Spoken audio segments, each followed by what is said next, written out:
Question number 21 discuss कर रहे हैं। क्वेश्चन में दिया है आपको कि consider capital N identical cells और कैपिटल एन की वैल्यू है n1 इंटू n2 के बराबर, each of EMF E and internal resistance small R. यानी कि सारे के सारे सेल्स जो हैं वो आइडेंटिकल हैं और उनको सीरीज में ज्वाइन कर दिया जाता है। इनमें से n1 सेल्स को सीरीज में ज्वाइन कर दिया और n2 ऐसी लाइंस को पैरेलल में जोड़ दिया जाता है और कॉम्बिनेशन से करंट खींचा जाता है और दिया जाता है एक्सटर्नल रेजिस्टेंस कैपिटल आर को।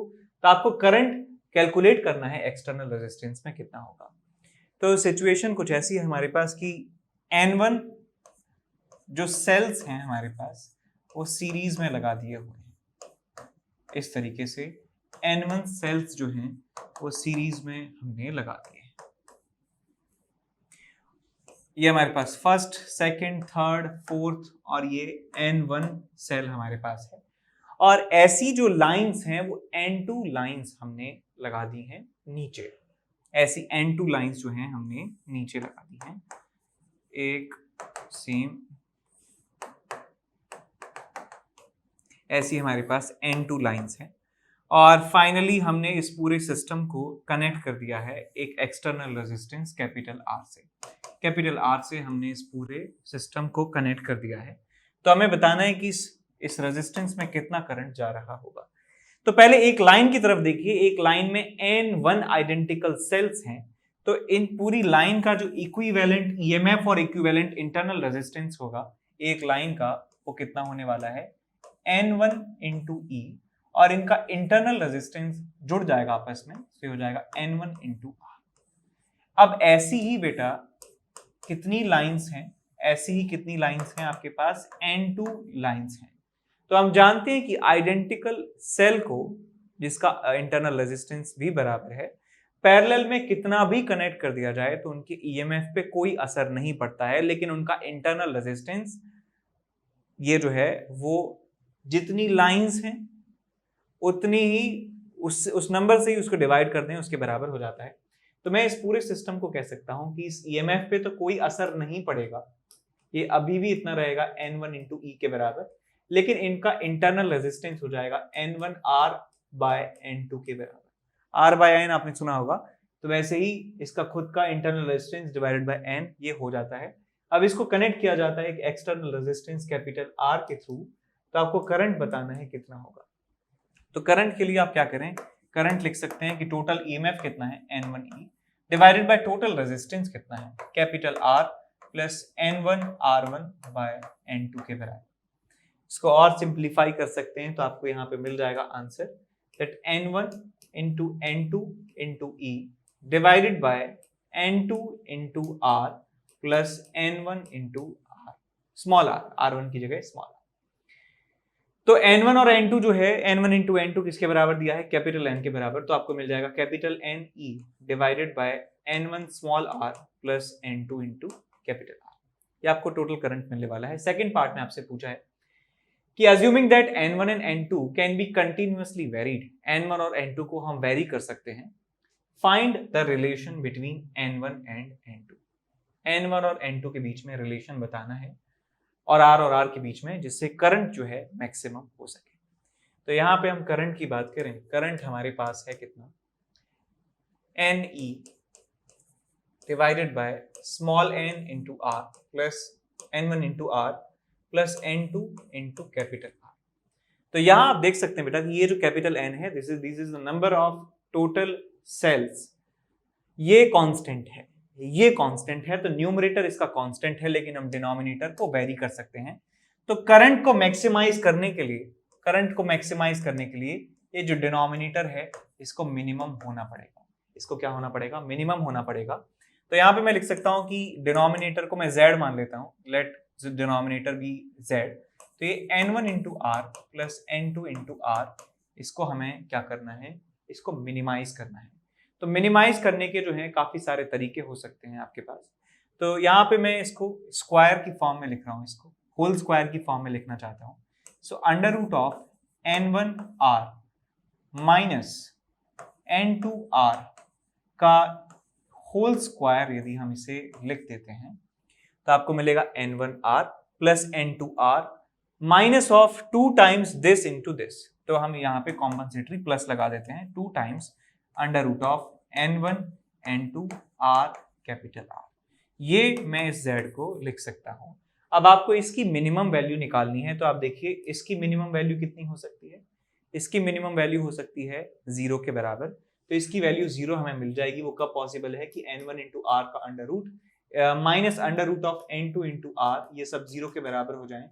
मैं लिख सकता हूँ n1 और r is equal to n2 into capital R के बराबर जब हो जाएगा तब हमें इसकी मिनिमम वैल्यू प्राप्त होने वाली है, बिकॉज ये तो क्या है, कांस्टेंट है। n1 n2 capital N, r सब कांस्टेंट है, ये तो ऑलरेडी कांस्टेंट वैल्यू है। तो ये मिनिमम कब होगी, जब ये दोनों आपस में बराबर होंगे। तो n1 और r is equal to n2 into capital R जब बराबर हो जाएंगे तब मैं कह सकता हूं कि इस पूरे सिस्टम में जो करंट है वो मैक्सिमम होगा। आगे चलते हैं नेक्स्ट सवाल की तरफ। इसमें दिया है कि रेजिस्टेंस ऑफ रियोस्टेट, रियोस्टेट का मतलब एक वेरिएबल रेजिस्टर हमारे पास है जिसमें वैल्यू 0 से लेकर 30 ओम तक वेरी करवाई जा सकती है। तो आपको नेग्लेक्ट करना है इस अमीटर का रेजिस्टेंस को नेग्लेक्ट करते हुए आपको मिनिमम और मैक्सिमम करंट बताना है अमीटर से कितना होगा। अमीटर से करंट का मतलब है कि बैटरी से करंट, बैटरी से करंट मतलब सर्किट में करंट जो है वो कितना मैक्सिमम और मिनिमम हो सकता है। तो मैं एक बार रेजिस्टेंस को यहाँ पे 30 ओम के बराबर करूंगा और एक बार रेजिस्टेंस को यहाँ पे 0 ओम के बराबर करूंगा और देखूंगा दोनों में कौन मैक्सिमम है कौन मिनिमम है। तो मैं लिख सकता हूँ यहाँ पे कि जब रेजिस्टेंस यहाँ पे 0 ओम के बराबर है, रियोस्टेट का जो रेजिस्टेंस 0 ओम के बराबर है, तो क्या होगा, हमारे पास एक 5.5 वोल्ट की बैटरी है और यहाँ पे 10 और 20 जो है ये रेजिस्टेंस लगे हैं पैरेलल में, तो इनका इक्विवेलेंट कितना हो जाएगा बेटा, 20 और 10 का 2/3, 20/3, सो इट विल बी 20/3। तो हम यहाँ पे करंट बता सकते हैं, करंट क्योंकि यहाँ पे रेजिस्टेंस ये दिस प्लस 0 है, रेजिस्टेंस बहुत कम हो गया है, इसका मतलब करंट यहाँ पे मैक्सिमम है। करंट मैक्सिमम यहाँ पे आपको मिलने वाला है विच इज 5.5 डिवाइडेड बाय 20/3, 20/3, तो आपको ये मिल जाएगा 5 कहाँ से लगी, 16.5 divided by 20, so it will be 165 divided by 200। ये आपको मैक्सिमम वैल्यू ऑफ करंट मिल जाता है। अब आपको मिनिमम वैल्यू ऑफ करंट चाहिए तो रियोस्टेट को आप जो है मैक्सिमम रेजिस्टेंस पे सेट कर दीजिए। सो RH की वैल्यू आप 30 के बराबर यहाँ पे पुट कर दीजिए, तो आपको सर्किट में मिलेगा कि ये 5.5 है और यहाँ पे आपके पास 20/3 है और यहाँ पे आपके पास 30 और है सीरीज में। तो आपको यहाँ पे करंट निकालना है कितना होगा, तो करंट की वैल्यू अब की बार मिनिमम होने वाली है बिकॉज रेजिस्टेंस सर्किट में मैक्सिमम हो चुका है। सो 20/3 प्लस 6 प्लस 30, 20/3 का मतलब हो गया है 6.66, सो इट्स विल बी 36.66, तो जाएगा आपके पास 5.5 डिवाइडेड बाय 36.6, तो ये आपको मिनिमम करंट मिल जाएगा कितना होगा सर्किट में। इसके बाद चलते हैं अगले सवाल की तरफ। अगला सवाल हमारे पास है ये कि इक्विवेलेंट रेजिस्टेंस निकालना है नेटवर्क का between the points A and B, A और B पॉइंट्स के बीच में आपको इक्विवेलेंट निकालना है। तो मैं इस पॉइंट का पोटेंशियल A मान लेता हूं, इस पॉइंट का पोटेंशियल A है क्योंकि कंडक्टिंग वायर में हम जानते हैं सेम पोटेंशियल होता है, तो यहाँ का पोटेंशियल यदि A है तो यहाँ का पोटेंशियल भी A होगा, यहाँ का पोटेंशियल भी A और यहाँ का पोटेंशियल भी A। सिमिलरली यहाँ का पोटेंशियल मैं B मान लेता हूं, तो यहाँ का पोटेंशियल भी B, यहाँ का पोटेंशियल भी B, यहाँ का पोटेंशियल भी B और यहाँ का पोटेंशियल भी B के बराबर होगा। अब मैं इस पूरे सर्किट को रीडिजाइन करने वाला हूं। मैं यहाँ पे लिखूंगा A, यहाँ पे लिखूंगा B, ये दो पॉइंट्स हैं। अब देखिए A और B के बीच में, A और B पोटेंशियल डिफरेंस वाले कितना रजिस्टर है, स्मॉल r, तो A और B के बीच में मैं एक R जोड़ देता हूं। B और A या A और B के बीच में एक और रजिस्टर है जिसका रेजिस्टेंस R है, तो इसको भी जोड़ देते हैं। पोलैरिटी का चक्कर तो है नहीं, तो ऐसा नहीं सोचना B और A है, A और B है तो कोई फर्क पड़ेगा, कोई फर्क नहीं पड़ेगा। A से B R एक और है, तो इसका मतलब ये जो तीनों रजिस्टर्स हैं ये तीनों पैरेलल में लगे हैं। आप रीस्ट्रक्चर इसको ना भी करें तो भी यहां से समझ में आ रहा है AB और AB तीनों पैरेलल कॉम्बिनेशन में लगे हुए हैं, तो आप यहाँ पे इनका इक्विवेलेंट निकाल सकते हैं, that R equivalent will be equal to R/3, R/3 आपको आंसर मिल जाएगा। ठीक, इसके बाद चलते हैं अगले सवाल की तरफ। अगला सवाल है हमारे पास ये, इसमें दिया है कि each of the resistor shown in figure has a resistance of 10 ohm and each of the battery have EMF of 10 volt. Find the current through the resistor A and B in the two circuits. तो इन दो circuits में A और B जो resistors हैं उनके through current आपको बताना है। बैटरी का EMF कितना है, 10 वोल्ट के बराबर। तो यहाँ देखिए बेटा, ये 10 वोल्ट की बैटरी यहाँ है 10 वोल्ट की बैटरी यहाँ है, ये प्लस है, ये माइनस है, ये प्लस है, ये माइनस है, ये 10 ओम है और ये भी 10 ओम के बराबर है। तो इसमें बात करें किसी भी सर्किट में यदि वो ऑलरेडी ग्राउंडेड नहीं है तो आप किसी भी एक पॉइंट को ग्राउंड कर सकते हैं। ग्राउंड का मतलब है कि इस पॉइंट का पोटेंशियल 0 मान सकते हैं यदि आपको एक्सप्लिसिटली दिया नहीं है तो मैं यहाँ पे एक पॉइंट का पोटेंशियल 0 मान लेता हूँ, यहाँ का पोटेंशियल 0 मान लिया तो बैटरी के नेगेटिव से पॉजिटिव जाने पर पोटेंशियल बढ़ता है, तो 10 वोल्ट यहाँ का पोटेंशियल हो जाएगा। यहाँ से यहाँ जाएंगे तो घट जाएगा, प्लस से माइनस जाने में 0 हो जाएगा, यहाँ भी 0, यहाँ 0 तो यहाँ 0, यहाँ 0 तो यहाँ 0, यहाँ 10 तो यहाँ 10। तो आप देख सकते हैं कि ये जो 10 ओम का रेजिस्टेंस है इसके अक्रॉस 10 वोल्ट और 0 वोल्ट के बराबर रेजिस्टेंस है, तो इसमें करंट आप बता सकते हैं इस डायरेक्शन में जाएगा हायर से लोअर पोटेंशियल की तरफ, V by R 10 minus 0 by 10 I is equal to 1 ampere के बराबर। इसकी बात करें यहाँ 0, ये शॉर्ट हो चुका है, रेजिस्टर जो है इसमें कोई भी करंट नहीं जाएगा, तो इसमें करंट जाएगा 0 और इसमें करंट कितना जाएगा 1 एम्पियर के बराबर। बिल्कुल ऐसा ही क्वेश्चन यहाँ पे हमें करना है, प्लस माइनस 10 वोल्ट 10 वोल्ट, ये 10 ओम है, ये 10 ओम है, 10 ओम है, तो किसी भी एक पॉइंट का पोटेंशियल 0 मान लीजिए, यहाँ का मान लिया मैंने 0, माइनस से प्लस जाएंगे बैटरी की तरफ, बैटरी के अक्रॉस, तो यहाँ पोटेंशियल हो जाएगा 10 वोल्ट, यहाँ हो जाएगा 10 वोल्ट, यहाँ 0 तो यहाँ 0, यहाँ 0 तो यहाँ 0, यहाँ 0 तो यहाँ 0, यहाँ 0 से बैटरी के अक्रॉस गए तो 10 वोल्ट, यहाँ गए तो 10 वोल्ट, तो 10 और 10 ये जो है रजिस्टर शॉर्ट हो जाएगा, यहाँ पे कोई भी करंट नहीं जाएगा। यहाँ की बात करें सो हायर से लोअर पोटेंशियल की तरफ करंट जाएगा, I is equal to 10 upon 10 is equal to 1 ampere. यहाँ भी हायर से लोअर पोटेंशियल की तरफ करंट जाएगा, I is equal to 10 by 10 is equal to 1 ampere. तो हमें करंट मिल गया, A में कितना 1 एम्पियर, B में कितना 0 और C में कितना 1 एम्पियर। तो इस तरीके से इस क्वेश्चन को हम सॉल्व कर सकते हैं। अब चलते हैं अगले सवाल की तरफ। क्वेश्चन नंबर 36 डिस्कस कर रहे हैं। यहाँ पे क्वेश्चन में दिया है आपको कि find the potential difference VA minus VB in the circuit shown in figure. तो ये दो पॉइंट्स है हमारे पास A और B, इन दोनों के बीच में आपको पोटेंशियल डिफरेंस निकालना है, कितना होगा। तो यहाँ आप ध्यान से देखिए कि आपके पास एक बैटरी है जिसका EMF E1 है और इसका इंटरनल रेजिस्टेंस R1 है। ये बैटरी का EMF E2, इसका इंटरनल रेजिस्टेंस R2। पोलैरिटी जो है वो एक सिमिलर पोलैरिटी की बैटरी जो है एक तरीके से जो है ये कनेक्टेड है। तो मैं कह सकता हूँ ये और ये दोनों यदि पैरेलल में हम इनको ऐड कर दें और इनका इक्विवेलेंट निकाल दें तो हम इन दो बैटरी की जगह एक बैटरी से रिप्लेस कर सकते हैं। तो मैं इस पूरे सर्किट को इसको रिड्यूस कर सकता हूँ कि एक सिंगल बैटरी से, जिस सिंगल बैटरी का EMF होगा E इक्विवेलेंट और इसका इंटरनल रेजिस्टेंस होगा R इक्विवेलेंट, और ये ब्रांच और ये ब्रांच मैंने एक कर दी है, ये वाली और ये वाली, और यहाँ A और B पॉइंट्स के बीच में, A पॉइंट और B पॉइंट के बीच में एक रेजिस्टर लगा है जिसका रेजिस्टेंस है R3 के बराबर। तो मैं कह सकता हूं इस पूरे सर्किट में जो करंट फ्लो हो रहा होगा वो I के बराबर होगा और उस I की वैल्यू होगी टोटल EMF कितना है E equivalent divided by total resistance is R equivalent plus R3। ये टोटल करंट इस पूरे सर्किट में फ्लो हो रहा होगा।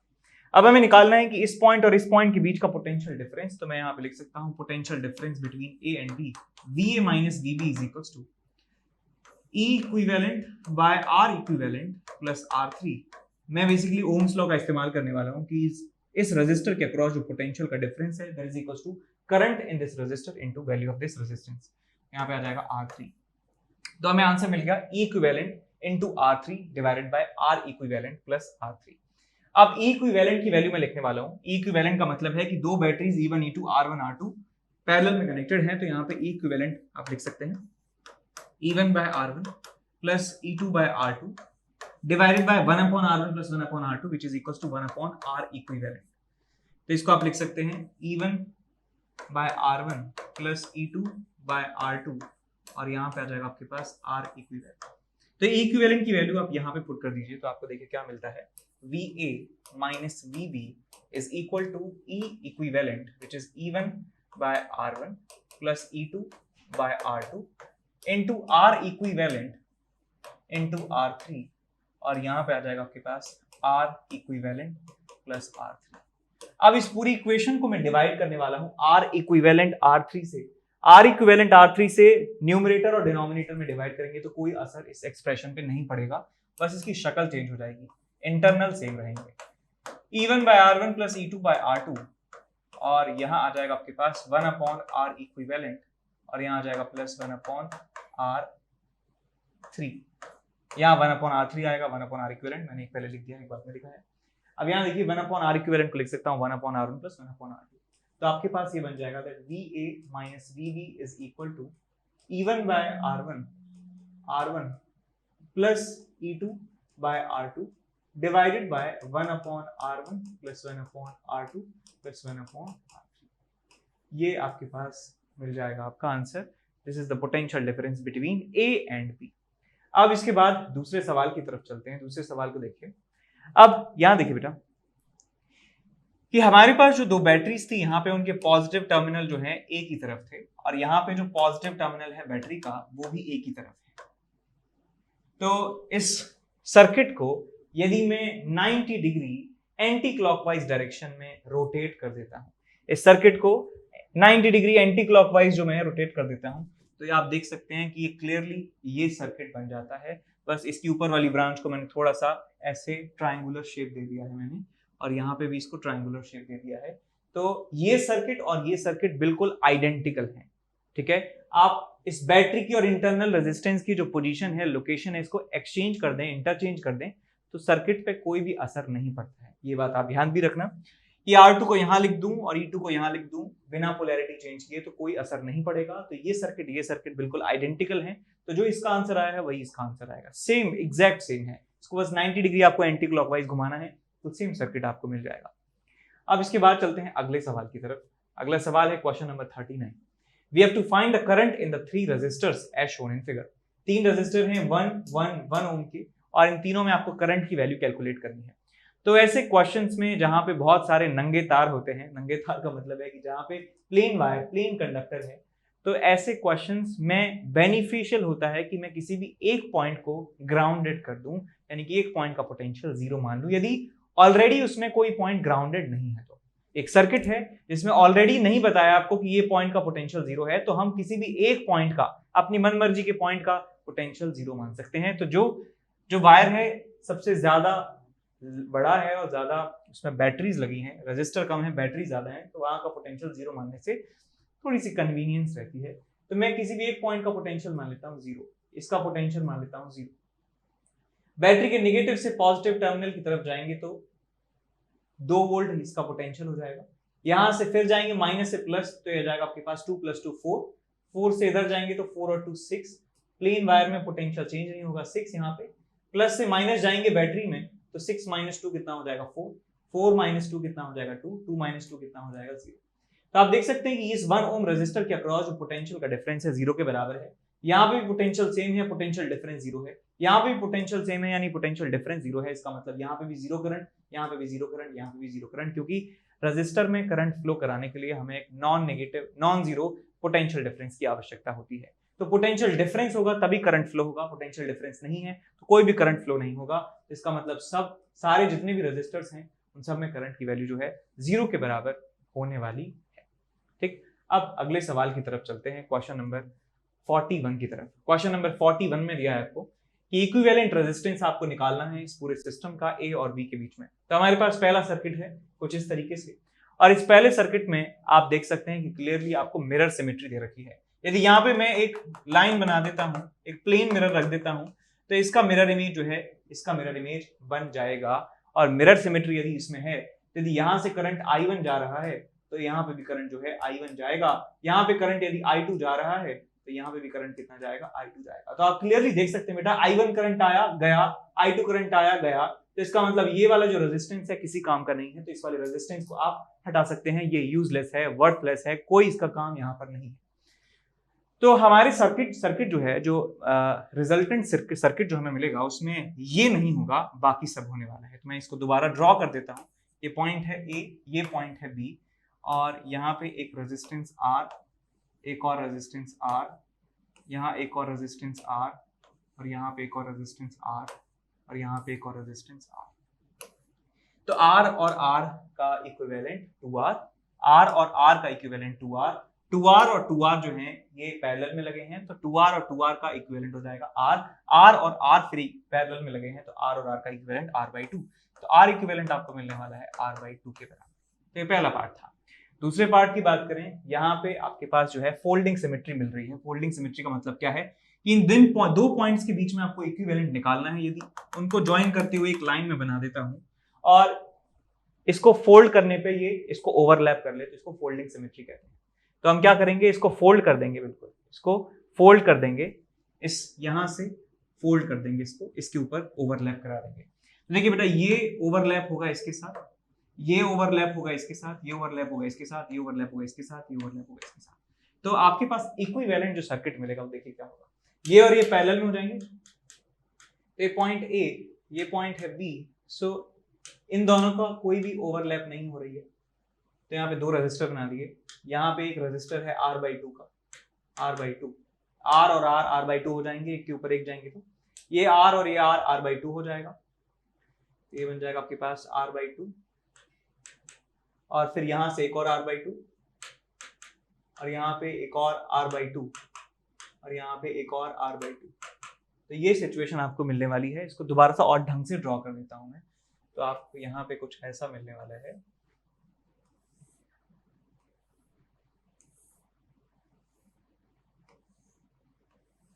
लाइक दिस, ये R है, ये R है, ये R/2 है, ये R/2 है, ये R/2 है, ये R/2 है, और ये R/2 है।